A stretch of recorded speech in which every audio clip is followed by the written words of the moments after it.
Today's episode is brought to you by Twin City Seed Company. Twin City Seed Company provides the highest quality grass seed money can buy using the top-rated cultivars according to trials from the National Turf Grass Evaluation Program. You can use the coupon code WINTER20 till the end of January for 20% off your next order. This is their biggest discount of the year, so get out there early and grab the seed for your next lawn project. Check them out at twincityseed.com. From landscaping to parenting, much is in store, 'cause life is so much more than cutting the grass on the Lawn Dads Podcast. Hello and welcome to the Lawn Dads Podcast. My name's TJ, your adequate DIY lawn enthusiast and host. You can find me on all social media channels as @TheLawnDad. Today I've got a guest. You may know him as the guy who built a full golf hole in his backyard, or the guy who hits driver off of his garage floor onto said golf course, Jeremy. Jeremy with Spud Run Golf. How you doing, buddy? I'm good, TJ. Man, it's pretty awesome to be on today. It's came a long way from just being a grass nerd to being on podcasts like this, so it's spectacular. Yeah, man. I can't wait to get into what we can talk about today. Absolutely. I'm excited. I think we even chatted before this. I saw your videos a couple of years ago, and it sort of what got me into being interested in putting a golf green in my backyard and taking care of golf course like grass. So you're kind of one of the ones that I have looked up to. So being on this podcast with you is just as equally as awesome as you think it is. So appreciate you and just what you've done for the real mowing community and the golf/hobby backyard golf course community. So it's equally as awesome to be here as well. So tell us a little bit about yourself, how you got into taking care of grass, what gave you the idea of putting a full golf course or a golf hole in your backyard. I know you've turned it into like a couple different holes from different angles and stuff. So give us the story, man. Okay, so my name's Jeremy. I'm up here in Cool Season, Ohio. Locally, I'm known as a father of 4 boys, a husband to my wife of 20-some years. Awesome. And a small business owner. Nice. Outside of my small town, like you mentioned, I'm known as Spud Run Golf, the crazy guy that built the backyard golf course on his property. Nice. And I think it's important for listeners to know that I'm 45 years old. You know, if this was a visual podcast, I think they would see the wear in my face from the before mentioned stuff I just talked about. Yep. So I guess we're here to talk about grass, and we'll touch on our backyard golf course. But I got my first push mower at the age of 16, and I was a hustler, man. I went out and I was push mowing yards. I was knocking on doors, and at school, you know, I was the rich kid because I had some cash. You know, you hustle after school, and this is back in the mid '90s. There was not a lot of competition for lawn care companies, whether it be mowing or, you know, treating lawns. So I got to say, I kind of got in the game at the right time, maybe. Spent a little time working at some golf courses, kind of part-time. Really loved golf. When I kind of moved out of high school, I did go to college for a year. I went for landscape architecture. Unfortunately, this is maybe a bad statement, but I feel like that 1 year I spent, it kind of set me back on some of my goals. That's just my opinion, obviously.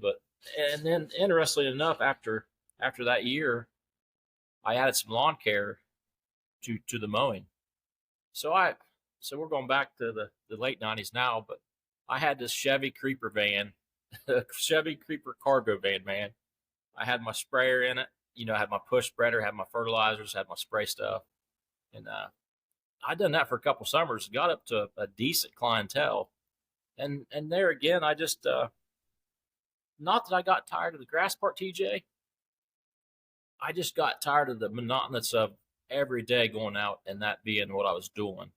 And at that time, I kind of got some equipment, a mini backhoe, and started to move more towards the construction side of lawns and homes. And that's kind of what I've been doing ever since. It's been a crazy journey. I've really never worked for nobody. Kind of always worked for myself. And to this day, we have a nice little construction company. Um, so yeah, kind of talking more about the grass. That same golf course that I tinkered around with in high school, ended up getting on a golf board there in my mid-20s and served 15 years on that golf board.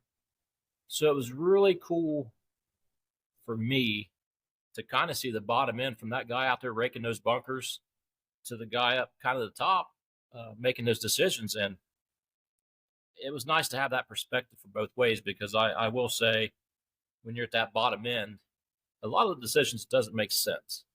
And from the top end, it's easier to see that. So before we kind of talk more about the golf hole and stuff, that's kind of the stepping stones that got me kind of into grass, and it continues to get me into grass. And by no means am I an expert, and I don't think we need to be to love grass.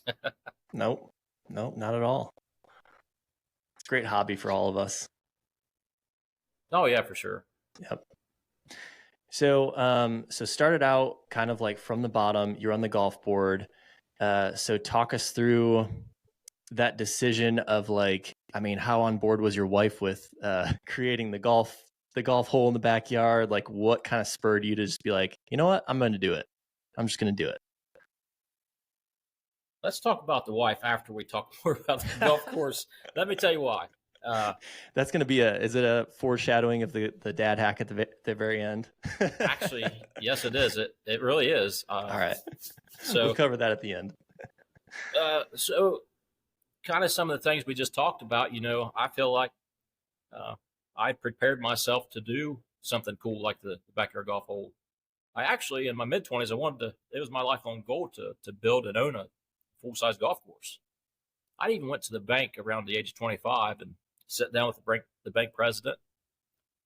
His name is Tom. I said, Tom, I was like, I want to build a golf course someday. I need the loot, man. I was like, what do I need to save to the age of 35 so I can have a golf course? How can I do that? And he sat down, he mapped it all out. And then once getting on that golf board and seeing more of the behind the scenes, seeing the financials, man, it kind of steered me away from actually wanting to have my own golf course. So moving forward, fortunately for me, our construction company, we have the bulldozers, track hoes, dump trucks. I've spent a lot of time in the trenches, and I still do to this day, running the equipment, working the shovel. And I kind of coupled everything I've learned, including my passion for golf, into building this golf hole. And that's kind of what spawned the idea to build it. And by no means has it been an easy task at all. Talking more about the golf hole, we have 9 tee boxes. We have one 3,000 square foot bent grass green. My immediate fairway and rough areas, they comprise of 3.5 acres of turf type tall fescue. So as we talk about lawns today, my lawn's a little extreme as far as maintainability and what it takes to keep that all in the shape we like to see it. Yeah. In totals, I have, so I roughly got around 3,000 square feet of bent grass for the green. Our tee boxes are of ryegrass, just a couple thousand square feet of ryegrass. About the 3.5 acres of Titan turf type tall fescue for the fairway and rough. And then we've got some perimeter areas that's got a lot more shade. I've got fine fescue. So I've got about the whole bag of seeds that you can have in cool season America. Yeah. I've got them right here in the backyard golf hole. And that's awesome. They're kind of like your children. They all have different needs and wants, and you tend to them as you see fit and as they want. So yeah, that's cool. And I'd like to talk more about the golf hole. Is there, any questions that you'd have about it? Well, I mean, for listeners who don't know who you are and have never seen the Spud Run Golf channel or anything like that, we're not talking like a little backyard. So I personally, in my videos, I've got, it's like 500 to 1,000 square foot green, but like my backyard is only about a half an acre. When we say golf hole, how long is it? Like, this is an actual, you can take a driver and drive this hole. This isn't some like little small backyard golf hole. This is a grip it and rip it hole, right? Yeah, so I've always called it the backyard golf hole, but it really needs to be the backyard golf course. Yeah. We have 9 tee boxes. We have 3 par threes, actually 4 par threes, 4 par fours, and 1 par five. So we've got a par five that reaches out at 500 yards. So all these different tee boxes approach the green or the fairway at a different angle. Some take a fade, some take a draw, which gives it. I know we're playing the same green, so you've got the same roll as you putt each hole. But as far as the approach, it gives it a different feel as you make your way around the 9 holes, which is really cool. So yeah, you can definitely stretch out and swing for the fences, so to speak. Yeah, that's awesome. And you've got, I mean, you even have a sand trap and everything, right? You just posted a video of you doing the building the sand trap. Yes. So that was a great addition to the golf green, was that sand trap. And in itself, it's almost 1,400 square feet of sand trap. So the videos probably don't do it justice, but it's quite the sand trap. And, as we move forward, I've got several other things I want to do. I feel like the nuts and bolts, the brunt of the golf hole has been completed. As we do a few more capital improvement type projects, I hope it gets easier. The maintenance is my happy place. I've said it before that, and I think most of us lawn guys and girls, I think we all are passionate enough that we don't see it as a task. It's not burdensome. It's not really work. And that really catches people off guard, because that's a popular question I get.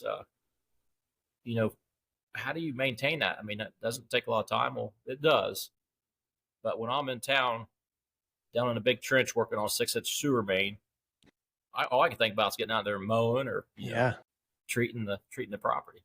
Yeah, and it's all a hobby too. I mean, people will sit on a weekend and watch 8 hours of Netflix, or they'll watch, each night before bed, they'll spend 2-3 hours watching a bunch of episodes of Netflix. And you can say yours and my Netflix is just being out working on the grass. Like it's, same amount of time, same amount of hours in the day. It's just different hobbies, so I love that.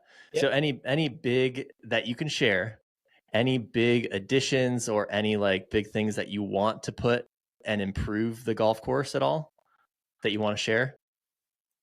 Oh yeah, I have no problem talking about my future plans. The biggest plan I need to implement this spring is irrigation around the green. Now, I've got irrigation on some of the tee boxes, but the green being, we're 350 yards away from kind of the garage and shop and stuff. So I do have water back there, but I've spent the last several years, or last 3 years, I reckon, dragging daggone hoses around.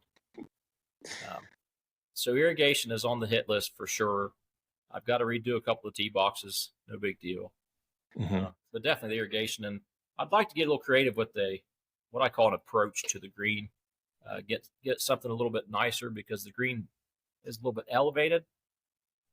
And I'm kind of cruel in the fact that I would like it when you hit short, I want that ball to trickle back into the creek. One of those guys. Yeah. But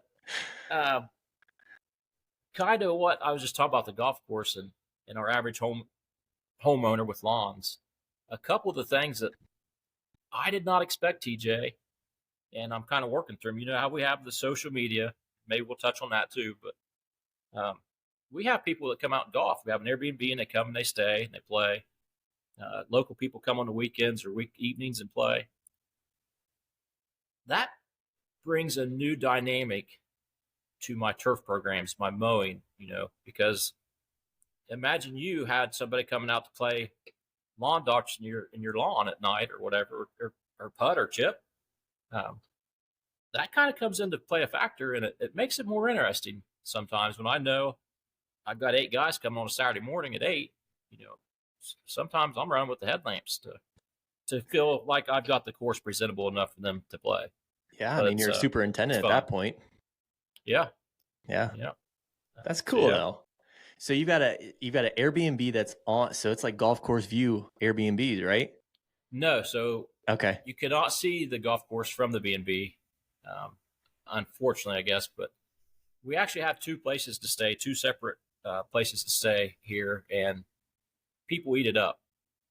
The biggest question I get is, hey, we want to come stay in the Airbnb and we want to golf. Well, believe it or not, that Airbnb, they stay busy without the golf course. So the biggest obstacle I have is sometimes people get on that B&B and they'll book the B&B just expecting to play golf. And I'm like, hey, you got to contact me because, they use the fairway for weddings and pictures. And so there's sometimes things going on here that I don't want people here, It's still our place, so it's just always critical to find that balance. But the Airbnb has been fire. I mean, the social media obviously helps. And I just recently on Instagram had a post that kind of went a little cray, and man, it's a job keeping up with the social media sometimes, my guy. Yeah. And is that was the sand trap video that you just posted, right? Yeah.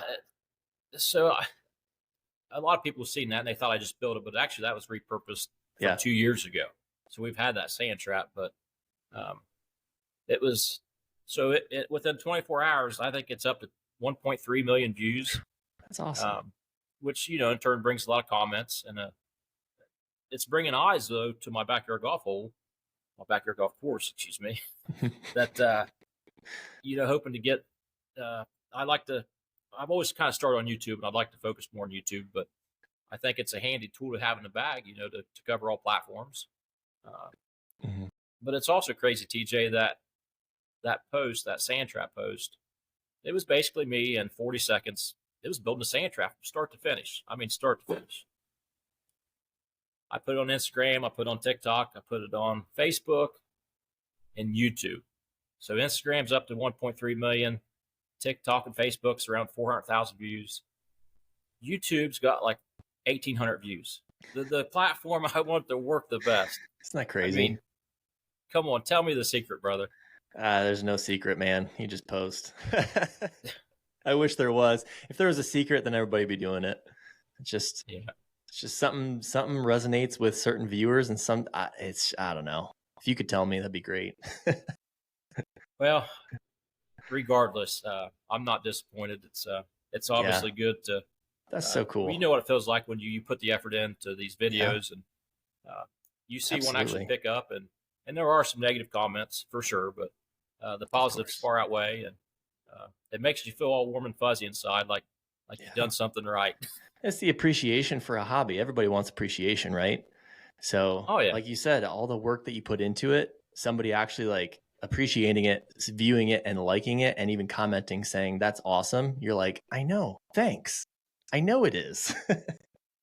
That's funny. On that post, I introed something about putting a bunker on my backyard golf course. You wouldn't believe the amount of comments I've had where people are disappointed because I thought I was building like a doomsday bunker. Like I should have said sand trap, I reckon, or maybe the way I spoke of bunker and it confused people. Maybe that was better for the algorithm. But yeah, you're building a bunker and you got like all the conspiracy theorist people on there who are probably more apt to comment anyways. So there you go. Maybe that's a secret. Maybe just put a little conspiracy theorist or bunker talk in there and you're good. Yeah, I've had people comment, be like, well, that's not going to protect you from nothing. Well, I guess not. Okay, that's internet gold right there. It's like dad joke ultimate right there. Yeah, bring it. Yep. Okay, so awesome, man. So everybody, whenever they come on the podcast, I always ask their story. It's so great to hear how people got started, where they got started, and how they ended up on, quite frankly, on a lawn podcast. So it's always great to hear people's story and what they've got going on, and especially your future plans and stuff. That's awesome. So speaking of social media, Jeremy, how did you what prompted you to like post on YouTube and like start that channel? And was it an immediate kind of takeoff, or you just kind of did it for fun so you could look back and enjoy and see kind of like the progression, or what prompted you to kind of start posting on social media? That's a very great question. And I'll start with 4 years ago. I wanted to buy a portable sawmill. We have this big property with several good pieces of timber. I wanted to buy a sawmill so I could cut my own timber. So I searched the YouTubes up, brother. I was on YouTube's looking at sawmills, and like, well, that looks pretty easy. So I got me a sawmill. I started recording myself sawing lumber, sawing logs. I mean, I was having a good old time. Wasn't getting a lot of views, but having a good time. And we got up to where we was getting a couple thousand views of video here on the property, sawing logs, running the dozer. And it's about that time I was building the golf course, or the golf green. So I'm like, sure, that's a great, interesting project to build a golf green and show the world how you do it. So I put it on that channel. It's called Karen Creek. And to this day, I think that video's got like 240 views it was on the wrong channel. So coming out of the spring, or coming out of that winter, I was like, well, I'll just start a new channel, and it'll be all about the golf hole.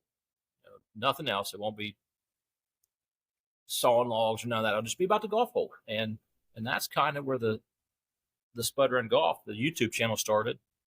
And so unfortunately, we didn't get the very first snippets in there, but we had what I think is interesting content to put out there. And as you know my age now, I feel like I'm a little old for this game, but it's been really fun learning the cameras, the editing software. And I mean, I love a challenge. And to me, at my age, some of this editing stuff there's no better challenges out there, man. How did you get the name Spud Run Golf? How did that come about? So we had a whole episode on that name. So I'll just give us a cliff notes here today on the podcast. But growing up, my friend right down the road, my best friend, still my best friend to this day, has a potato farm. So they harvest corn, beans, but they have a big selection of potatoes that they grow. And the farm's beautiful. I mean, just absolutely southern Ohio, rolling hills. You could go back through the pastures and you could see a golf course. So as kids, we was always like, we're going to build a golf course here. We're going to call it Spud Run Golf. You know, Spud is a potato, right? Yep. So we're going to call it Spud Run Golf. It's going to be right here. The course is already almost here, ready to go. So I would say as we got older and realized that that probably wasn't our correct path, or our dreams may have been shattered a little bit, I was like, well, hey, my buddy's name's Rod. I say, Rod, I said, how about I just build Spud Run right here in the backyard, baby? That's awesome. It 100% had to be Spud Run Golf. It couldn't be anything else. Absolutely not. Yeah. That's great, man. So this part of the podcast, I really love covering questions from our listeners. Jeremy, whether that's your listeners or myself, I always get a lot of questions. I'm sure you do too. If you do have a question for my next guest, or later on, if you have a question for Jeremy about what he's got going on, his grass, his golf hole, definitely shoot him a message on social media. But if you've got a question that you'd like us to cover on this podcast, you can always email me at thelawndadsemail@gmail.com, and hopefully we'll be covering it with the future guests. So I've got 2 questions for us today. First one is coming from, this one's from Facebook messaging. Hey man, I've got some drainage issues and not quite sure what to do about it. I have neighbors on either side, so I can't send it there. It is really affecting my grass and I cannot grow it due to the amount of water. Any ideas? Jeremy, you got any ideas on some drainage? So I think fortunately for me, I'm more professional in stuff like that than I am in grass sometimes. Yeah. Because we have been doing this type of work. That's where I actually go out and get my job is getting paid to do stuff like this. So I think that's a great question for me to tackle. And I think that question, I don't think we had a location, but I think it's got a lot to do with soil conditions too, whether you have sand or clay like we kind of do up here in Ohio. But I've seen plush lawns growing and sopping wet spots in lawns that the grass still looks good, but the people just can't mow it all summer. You know, they can't mow it till September when it dries out. But I think basically for a situation like we have here, I mean, you only have 2 options. You pipe it out, or you got to recorrect the grade on top. And, if you pipe it out, sometimes the neighbors kind of get a little excited. Now, if you just have a natural grade that sheds the water, they don't get as excited if you have a 4-inch pipe just poked right out on the property line. But I think luckily we don't see many issues like this that have elevation issues with neighbors. especially with modern plotting and subdivision requirements. So it's unfortunate to hear this, but the number one solution is always to gravity flow, that pipe if you can. What would be like a recommendation to, like, when you say pipe it, so they can't go, obviously you can't put water on a neighbor's lawn or drain it that way. Do you just like dump it out in your street, or how would you, is there like a hole that you could dig to get rid of some water? I mean, I felt like this was a great question for our podcast, because you do this sort of for a living. So like, I feel like it's the best person to chat with about. In this scenario, if we have the elevation to where we can take that low spot, we can put in a French drain, or we can even put in a surface drain. If we can pipe that to either surface drain on the street, on the curb,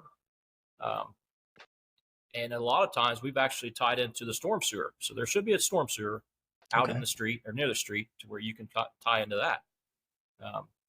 You'd mentioned just digging a hole. Well, that's also very feasible to do, like a rain garden type scenario where you're kind of going to lose that grass area, but if you can incorporate some type of landscaping, dig a hole with some, put some finer gravels in it, and then cap it off with, you can use mulch.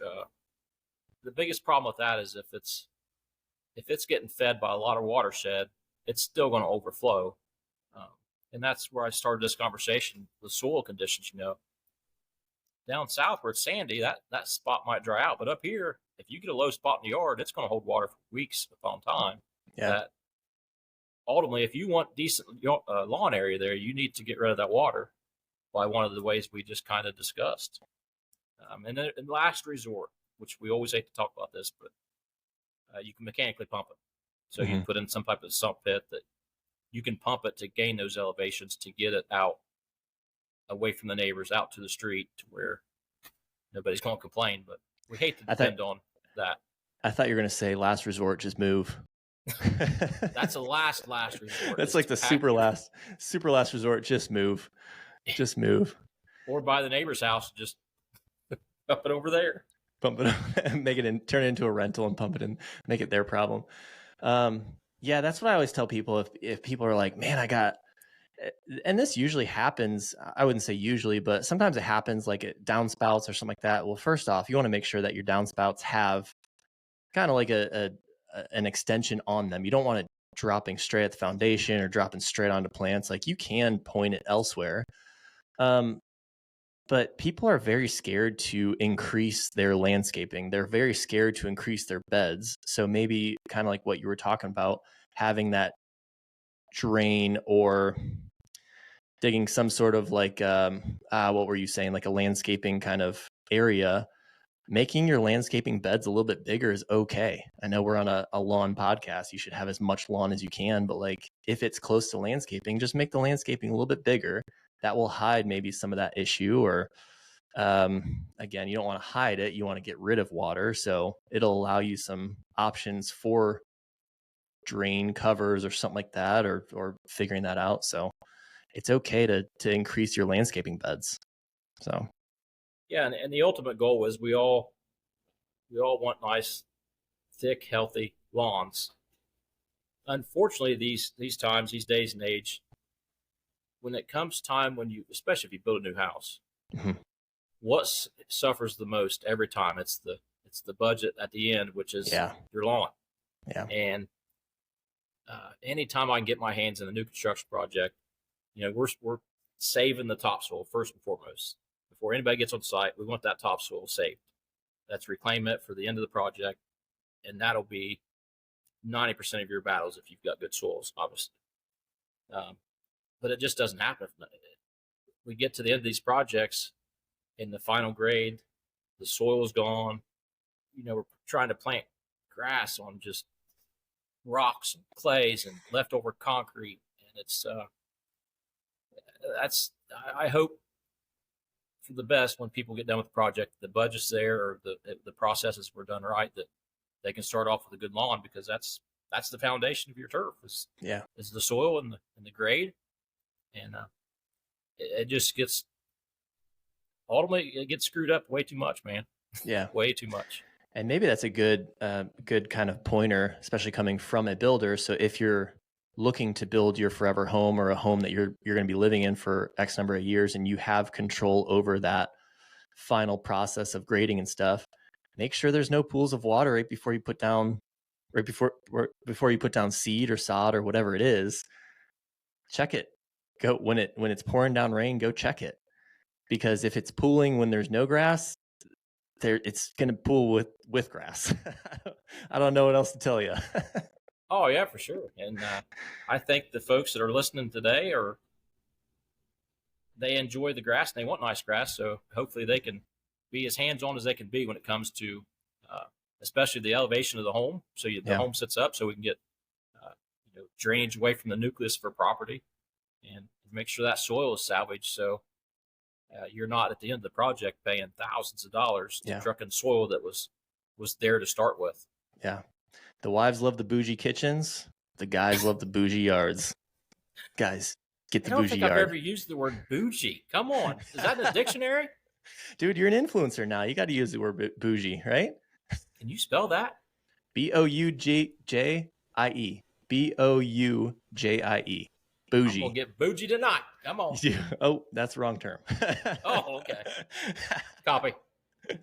All right, on to the next question. So hopefully that drainage question helped. I do get questions. This isn't the first question I've gotten about having water in your yard. So coming from a contractor, I hope that helps solve that question or give some advice for that person's question. So second question is, hey, lawn dad, what's up?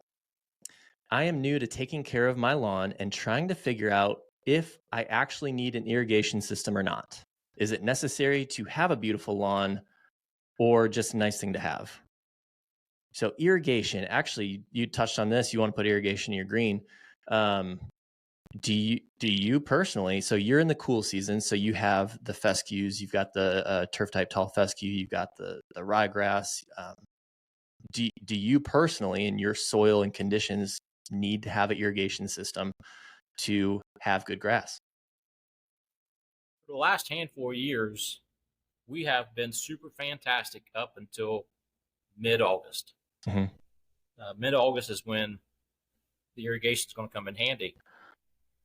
Ultimately, and I got to think, if you've got a smaller lawn, 1,000 square feet up to 3,000 square feet, I think it's a no-brainer to put an irrigation in just so you have more control. There's chemicals that need watered in that you can use it for. And then obviously just getting those roots to grow deeper and keeping a healthy lawn. Now, can you get by without it? Yeah, but it's all about what you want. I mean, I would have probably put in bluegrass in my fairway if I could irrigate the whole fairway. So the different grass species, we have different requirements. And the bluegrass would just suffer a little more than that turf type tall fescue. And I feel like I would have to have some irrigation to keep it up. So I guess that's kind of the short answer is if you really, really want a beautiful lawn all growing season, you kind of need irrigation or you're going to drag around hoses. Yeah, and that's not fun. It's just time. And, it all depends too on time. Like, do you want to be dragging around hoses? Because, yeah, like you said, fertilizers, chemicals do have in their instructions on their labels to water this in after drying or water it in within 24 hours. And if you don't have rain coming, you're not following directions on those labels. And like you could burn your yard or you could damage your yard in some way. So you're right. It kind of all depends. Do you want a beautiful lawn or just an okay lawn? And I feel like irrigation, while not absolutely necessary, because you could have rains that are just perfectly timed and you could time all of your fertilizers perfectly right before a rain, but that's not real world. We're on a lawn dad podcast. We're dads. So that means we have some sort of child, maybe, whether that's dogs, grass, kids, whatever it is. So we've got a life outside of grass stuff. So time, and you were saying about the 1,000 to 3,000 square foot lawn, it's probably not that much. It's expensive, yes, one time, but how much is your time worth? Now for you, somebody who's got 500 yard par 5 in their back. It's going to be a little bit more expensive to add irrigation. So it does depend on how much you're trying to irrigate, right? So, I've got a question for you about irrigation, TJ. all right, hit me. I talked to you about we're going to put an irrigation around the green this spring. So one of the troubles I have is the dew in the mornings on that bent Yeah. grass. That dew hanging around is not good for our disease pressures. I'm hoping that I can, with the limited time I have, maybe every other day. So I mow every couple of days. So maybe that irrigation can kick on first thing in the morning and maybe knock dew off. Mm-hmm. As long as I feel like as long as that dew doesn't redevelop, I'm selling that to myself that, hey, this irrigation is going to also help me for disease to keep the dew off. Yeah, I've actually read that. So great question. Yeah, that's so I've read that is dew, if you leave it on, you have a higher percentage chance of fungus, right? When you water it, it's taking larger water droplets and bringing those smaller water droplets, because dew is very small water droplets. The big water droplets from the irrigation are bringing that dew down into the soil. See, I have heard that if you can't get out there with a dew whip, or superintendents will, turn on the sprinklers every other day or whatever it is, not water a lot, but just enough to get the dew off. And that's, some say watering too much is bad, and some say you're not supposed to turn your irrigation every other day for 10 minutes. You're going to bring in fungus. But so will dew. Leaving dew on your grass, that'll also bring in fungus too. So I feel like of the two, the lesser of the evils is doing a small watering in the morning to take off that dew. So I've actually read that. So you're onto something. We're going to find out summer 2024. Your YouTube video channel is just all about how to take care of fungus. Yeah. Dang it, TJ. Got so much fungus because I've been turning on these sprinklers. Yeah, that'll be a whole new ball game for me is learning.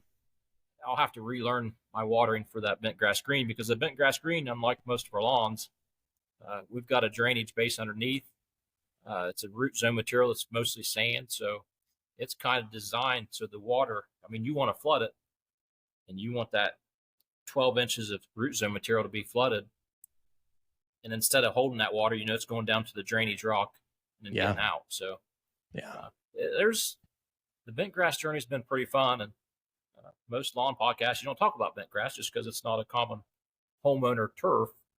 Yeah. And there's a reason. It's high maintenance, man. I hear it's very high maintenance. So I'm in the transition zone. So actually there's a couple of golf courses around me that do have bent grass. And I've actually talked to them, and like, how hard is it? Because I would love to try and grow a bent grass green, because as everybody knows, Bermuda goes dormant, whether that's dwarf Bermuda or normal Bermuda, it goes dormant, so it turns brown. But since I'm in the transition zone, I could do bent grass. And the common denominator answer for when I ask, should I do a bent grass green? They're like, you're going to be spending so much time on it. It is, for a homeowner, is so hard, especially in this transition zone. Like, if you're not on it every single day, once you see fungus, it's way too late. Once it dries out, it's too late. So there's a couple things where it's like, you can, but it's very hard. So to even take care of a bent grass green, no matter where you're at, I hear is like really tough. So I think you're asking the wrong people, man. Ask me, and I'm going to say yes. Look at all the content that can get you, even if it's a fail. If it's 100% fail. And the biggest thing with bent grass is, like you said, up here in Ohio, we struggle the most when it's the hottest. Mm-hmm. So, we've got maybe a month that's just extremely crazy, which you probably got 3 months. So yeah, it'd be triple as hard, but definitely it's done down there. You're just going to have to stock up on the wetting agents and fungicides and those huge fans. Yeah. Those big green fans. Someone said that so I have to convince the wife that I have to get like this $10,000 fan put in our front yard. I also have to talk to the HOA about that one too. Ooh. Not great. So to go back to the question of the irrigation system, I think we kind of both agree. If it's smart to have, not just to give the grass water, because grass needs water. Rain happens. Usually rain is typically enough for it to be a good yard. but it's also good to have for chemicals, for fertilizers, for all the above. So you don't need it, but it's definitely going to help you out. And if you keep on going with this lawn journey and you keep on getting further into it, you might see that's going to save you a lot of time. So hopefully that answered your question. Thank you for asking those. It's a lot of fun, Jeremy. I think it's a lot of fun kind of asking these questions on air, kind of live with each other and just going back and forth. Again, we're not agronomists. We're not, we didn't get PhDs in soil or grass or anything like that. We're just DIY dudes, just kind of formulating a plan of what we would do, our opinions. So everything is an opinion, but it's fun to talk about these things back and forth. So on this podcast, I always say, I would love to help you make your yard 10% better, at least 10% better. But another thing I'd like to do is help you be a 10% better dad or parent. So if I have done either of those things or both of those things, then you listening to the podcast, you can go back to your wife and say that you're learning a lot and you can keep on listening to us. So Jeremy, this part of the podcast is on you, but dad hack of the week. So Jeremy, what's the official dad hack of the week this week? Am I your oldest guest to date? 45 years old? Yes. All right. So I've got the most experience, right? The most experience. Dad hack of the week. Well, I hope this was not too controversial. It's kind of a doubled standard as far as kids versus wife. As a father, I say, let them fail. Make them figure it out. The boys will say, I need this. All right, son, go figure it out. I can't get this to work. All right, we'll go figure it out. Now, having said that, there is a time when you jump in and help them, but some of the most valuable lessons are during that time when they're trying to figure it out. They really are. But I have 4 boys, ages 10 to 22. So I never had a girl to really soften that heart of mine so that statement I just said, my dad hack, might be a little aggressive, but let him figure it out. But on the flip side of this hack, TJ, if it's the wife, I need this. Yes, ma'am. I can't get this. Yes, ma'am. Yes, ma'am. Yes, ma'am. That's the flip side. So it's figured out for the boys and girls. Yes, ma'am on the wife. Come on. That's how you roll. Hey, last dad hack. And this one's pretty serious for me. Don't get too busy being a dad that you forget to be a son. That's all I got for you, man. That's awesome, man. I was going to say, for your first one, did you ever tell your wife to figure it out? Or was that before you learned that you need to say yes, ma'am? Yeah, it didn't end well. No, that's where you learned to say yes, ma'am. Okay. So yes, you do ma'am. that once. Okay. So for the new dads, the new husbands, you figure that out one time. Yeah. And then it's yes, ma'am from there on out. Oh yeah. Yes, ma'am. That's great. And that's something. I've got a son who's 1.5 and a daughter who's 3. And even now my daughter's, starting to talk and starting to carry on conversations and stuff. And you don't want to give them everything, right? You don't want to say like, oh yeah, I'll give you this, because then they grow up to be brats. But yeah, just saying like, no, you need to figure it out. Sorry. And watching them fail. I can already see it at 3, and you've seen it, your oldest son is 22. I can only imagine how much further that's gotten them in life by just saying like, just figure it out, man. You got this, instead of just doing it for them. I think that's great. And then not being in the doghouse from your wife, for not saying yes, ma'am. That's the title of the episode. Yes, ma'am. Yes, ma'am. That's great. That's going to be the title of the episode. You guys just watch. Jeremy, man, it's been an absolute pleasure. I love getting to know, obviously, fellow people in the DIY lawn community, but also for you, you've done such a great job with your backyard. Any DIY lawn enthusiast can see your backyard and be like, man, that is amazing. So good job on that. But also just thanks for sharing your wealth of knowledge and the dad hack and everything that you've brought today. Really appreciated. So one more time to wrap it up. You've got the floor. Where can everybody find you on social media? And then also maybe share how they can find your Airbnb. On social media, we're Spud Run Golf. Across the board on Instagram, TikTok, YouTube, Facebook, just Spud Run Golf. It's handy to know my email, which is just spudrungolf@gmail.com. I don't think we can confuse how to spell Spud Run Golf, so we'll roll with that. Our Airbnb is a little different, but if you want to shoot me an email, I'll get you the link to the B&B. It's already pretty much booked up this summer of 2024, believe it or not. So that's awesome. as we've been talking, I've seen a couple emails come by. People want to stay. Thanks to, I guess, social media and things like this, it makes life easier to rent out the B&B. That's awesome. So renting the Airbnb, thus in turn, creates a way better golfing experience and more the irrigation, the greens, and all that stuff. So it just adds to the backyard green. I love it. Hey, there's been people that come out and they don't want to golf. They just want to kind of watch me mow and, okay. I mean, I'd be one of those guys. Sorry, it's not weird. I'd say, hey, can I mow with you? That'd be awesome. Yeah, it's also an experience. So, I got one more story. I don't know if it's too late in the game, but I'll tell you, right. And you can keep it or not. But we have a subscribers tournament once a year to where I have 12 random people come from all over North America. They come from Canada this year, Texas, California, everywhere. So one of the things I do, obviously, is before the day starts, there's 3 days of action. I get up early and I mow and do a complete grooming of the course, the sand trap, tee boxes. Last year on Friday morning, it's 5:30 in the morning. I'm back there doing something on the green, and some guy he didn't have a flashlight or nothing. He's kind of out just watching. I'm like, what in the world? Scared me. This guy came from Atlanta, Georgia. He kind of got up and he wanted to see me in action. He wanted to see the Spud Run guy in his element, and he saw it, scared the piss out of me, but it was all good. It was all good. And it put a big smile on my face for that day. And it still does to this day. I mean, that would be me too. And probably some of the listeners would be like, no, I'd rather just watch you mow or help you mow. I don't know. That'd be fun. So yeah, Airbnb, if you want to stay, you can help Jeremy mow as well. I mean, there's a million things you can do there, but thanks again, Jeremy. It's great being with you. Great chatting with you. Listeners, if you have any questions or have any comments or want to be on the podcast, shoot me an email at thelawndadsemail@gmail.com. Have a great Thursday. Jeremy, have a great weekend. Everybody have a great weekend, and we'll see you next time. Talk soon.